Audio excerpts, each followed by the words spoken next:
If you ignore these 5 exercises, you're going to look back in 10 years and wish you had started doing them today. Because these exercises aren't flashy, they're not trendy, but they are the exact reason that my students are moving freely into their 60s, 70s, and 80s, while everyone else around them is breaking down. These movements are your insurance policy for your knees, for your spine, your hips, your balance, your confidence, your overall movement capacity. They build a foundation that strength training alone doesn't cover.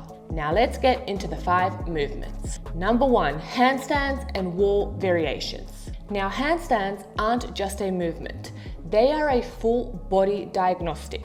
They reveal everything from your shoulder mobility, your scapular control, your core engagement, your wrist health.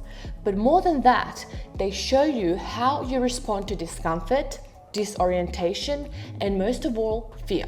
Because going upside down is not just a skill, it's a confrontation with your own limitations, with your breath, with your panic response. And what most people fail to understand is that handstands is not really about achieving the handstand itself. It's about all of the amazing benefits that you're going to get as a byproduct of training for the handstand.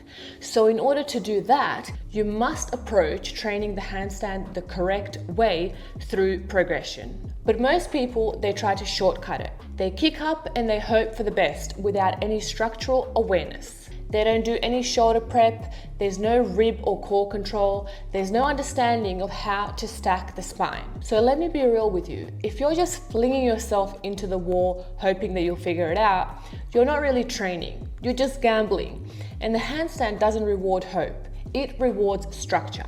So it's imperative that you train all of the pieces. Shoulder mobility, scapular control, rib tuck, wrist integrity, core compression. And you will do all of this by starting horizontal, not vertical. You build the shape on the ground and then you can control the line. So then, and only then, can you start working up to things like wall holds, box holds, shoulder taps, alignment drills, and eventually things like freestanding handstands and presses. But only because the foundation underneath this is stable, repeatable, and earned. I remember the first time I tried a chest to wall handstand.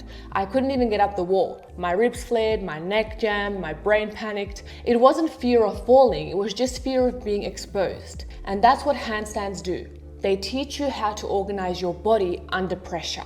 And what most people miss is that handstands aren't about balance, they are about awareness.